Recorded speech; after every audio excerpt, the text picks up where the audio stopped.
এই বটগাছটি দেখেছে বহু কাল, বহু মানুষ, বহু ঋতু। এর প্রতিটি ঝুলে থাকা শিখর যেন মাটির দিকে নামা এক একটি আশীর্বাদ। আমি যখন এই বিশালতার দিকে তাকাই, তখন আমার নিজেকে খুব ছোট মনে হয়। আর এই ছোট হওয়ার মধ্যে কোনো অপমান নেই, আছে এক পরম শান্তি। পিঠের নিচে গাছে শক্ত বাকল ভালোই লাগছিল আমার। আর হাজারো সবুজ পাতার ভাঁজে ভাঁজে নীল আকাশের উকিঝুঁকি, আলো আর ছায়ার এই লুকোচুরি খেলা, এটাকে কোনো শব্দ বা ভাষা দিয়ে ব্যাখ্যা করা যায় না। মনে হয় প্রকৃতি ফিসফিস করে কানে কানে বলছে, থেমে যাও, একটু জিরিয়ে নাও, আর ভাবো জীবনটা কত সুন্দর। তাই ভাবছি এখন থেকে মাঝে মাঝেই আসবো, কোনো কারণ ছাড়াই আসবো।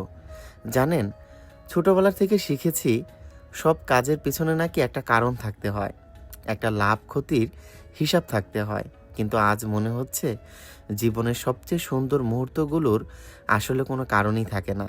তাই ঠিক করেছি এই গাছটার কাছে আমি বারবার আসব, কোনো হিসাব মেলাতে নয়, কোনো কিছু চাইতেও নয়, শুধুমাত্র চুপ করে বসে থাকার জন্য। আপনাদেরকেও বলি, জীবনের এই দৌড় তো চলতেই থাকবে, তার ফাঁকে নিজের জন্য একটু সময় বের করুন, নিজেকে ভালোবাসতে শিখুন। দেখবেন বেঁচে থাকাটা সত্যিই অনেক আনন্দের।